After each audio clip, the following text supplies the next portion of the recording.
Olá pessoal, bem-vindos à nossa terceira semana de atividades da disciplina Educadores Educandos, e nessa semana nós vamos trabalhar os capítulos 4 e 5 do material de referência. O tema do capítulo 4 é a família real portuguesa e a educação das elites, e ele inicia a partir da vinda para o Brasil da família real portuguesa em 1808.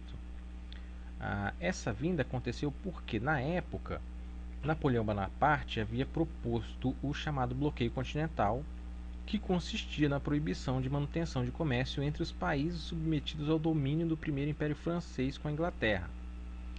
Como Portugal continuou comercializando com a Inglaterra, Napoleão decide atacar Portugal e a família real portuguesa foge para o Brasil sob a proteção da marinha inglesa. Vale lembrar que junto com a família real veio também grande parte da corte. Bom, quando essas pessoas chegam ao Brasil, imagine um lugar completamente desconhecido para essa gente, com condições climáticas totalmente diversas, um país essencialmente rural, enfim, um lugar totalmente diferente daquilo que eles estavam habituados.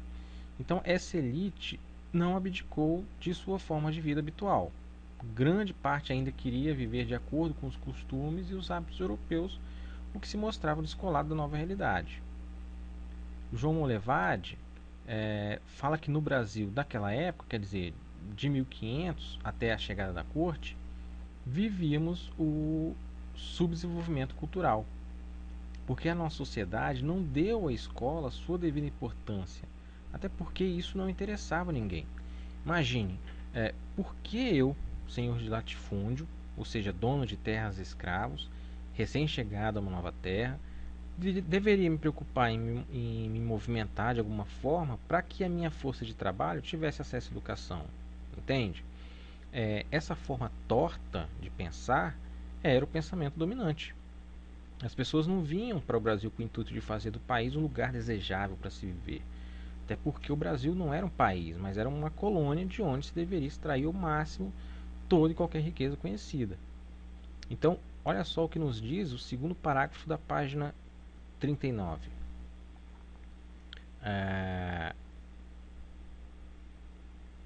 Que, grosso modo, vai nos dizer o quê? Que essa minoria, essa elite, né, fazendeiros, cafeicultores, políticos, enviavam os filhos para estudar em Coimbra ou Lisboa, lá em Portugal, para depois retornarem letrados. Ou seja, o pensamento de uma minoria dominante era o de que, se meu filho precisar de acesso ao ensino, então eu mando para fora da colônia, mando para outro país. Após a chegada da corte no Brasil, houve a implementação de instituições escolares, mas esses espaços de educação eram destinados às elites, nada que abarcasse o conjunto da população. O terceiro parágrafo da página 40 nos traz informações a respeito do corpo docente e dos demais trabalhadores das escolas. Então, os professores eram trazidos da Europa, ou eram os filhos das elites que retornavam ao país após os estudos feitos lá no exterior, e para realizar o trabalho de limpeza e vigilância nestas escolas, buscavam-se aqueles que trabalhavam nas casas de família ou eram escravos que tinham um bom comportamento. Bom, deem aí atenção para o resumo, ele traz informações consolidadas. E vamos para a unidade 5.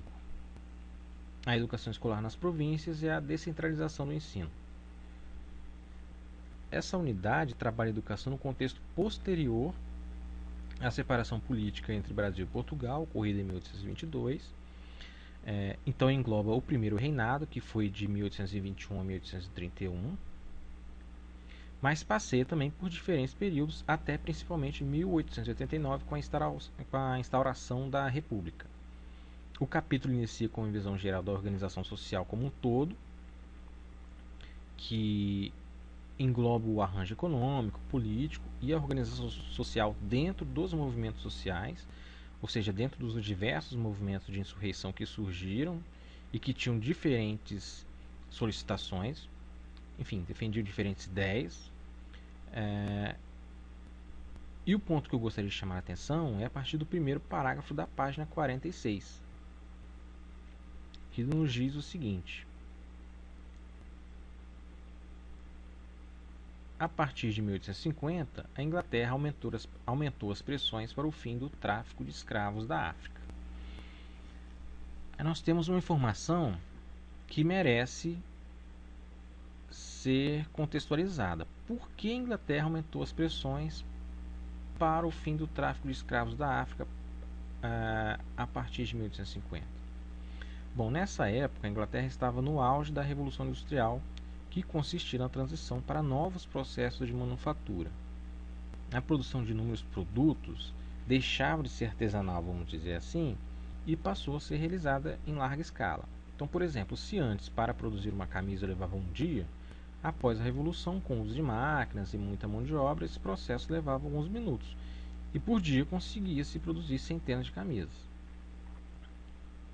Bom, mas o fato é que, após a Revolução Industrial, surgiu na Inglaterra um forte movimento abolicionista, um movimento a favor da abolição dos escravos, apoiado sobretudo pelos habitantes das grandes cidades portuárias inglesas e motivado por razões de ordem ética, religiosa e também comercial. Observem que o movimento abolicionista, assim como todos os grandes movimentos da história, foi um processo histórico e não algo que, vamos dizer, surgiu de repente. O comércio britânico de escravos começou em 1562. Em 1807, o Parlamento do Reino Unido aprovou o Ato contra o Comércio de Escravos, que aboliu o comércio de escravos, mas não a escravidão propriamente dita. E somente em 1833 foi assinado o Ato de Abolição da Escravatura. Isso lá no contexto britânico. Então, quando os britânicos acabaram com o seu próprio comércio de escravos, eles pressionaram outras nações para fazer o mesmo. E aí isso refletiu um sentimento moral de que o comércio deveria ser extinto em todos os lugares e, ao mesmo tempo, um receio de que as colônias britânicas deixassem de ser competitivas. Ora, se não tem escravos, então é necessário que se pague mão de obra para movimentar o comércio, né? Mas com mão de obra paga, o valor de determinado produto fica mais caro. Daí o porquê do receio de que as colônias britânicas deixassem de ser competitivas. Mas com a crescente oferta de produtos pós-revolução industrial, a Inglaterra precisava de um mercado consumidor para dar conta de consumir esses produtos, de comprar esses produtos, e a manutenção do comércio de escravos passou a ser um entrave nesse contexto. Então nós temos um complexo de acontecimentos que refletiram na abolição dos escravos no Brasil. Ainda na página 46, a Maria Abadia começa a tratar sobre os aspectos da educação escolar no período de 1822 a 1889. Então, de início, a Constituição Federal de 1824 determinava a instrução primária gratuita a todos os cidadãos. Só que cidadão era o proprietário de grandes latifúndios, não era o índio, o negro ou o cidadão comum. Esses não tinham voz nessa sociedade. E aí, claro que essas oligarquias existentes, esse grupo restrito de pessoas que gozavam de certos prestígios, tinham a voz ativa na defesa dos interesses econômicos das províncias. E aí, qual a situação das escolas nesse contexto? Na página 47, nós temos esse diagnóstico.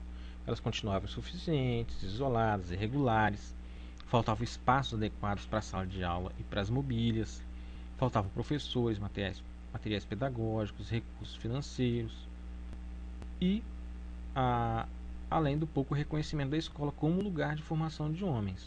Os pais se recusavam a mandar suas filhas para as escolas.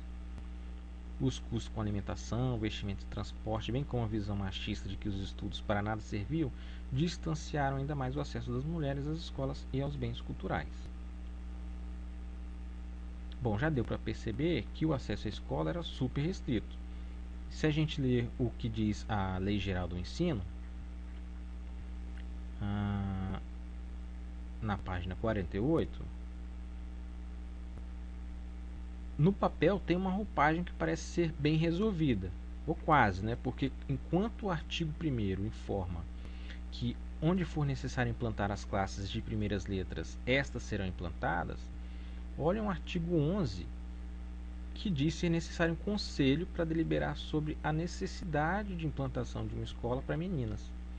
Só lembrando que ainda hoje leis que dizem respeito ou envolvem a autonomia da mulher são redigidas ou debatidas por uma maioria masculina. Seguindo aí, nós temos a desobrigação do Império para com a educação primária pública, que ficava a cargo de cada província, né, é desprovida, inclusive, de recursos financeiros.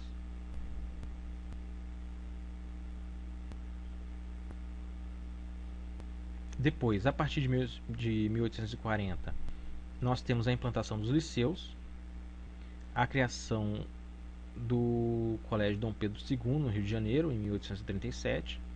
Esse colégio ainda existe, faz parte da rede federal, é um colégio histórico. Vários personagens importantes da história do Brasil passaram por ele, principalmente ocupando o cargo docente.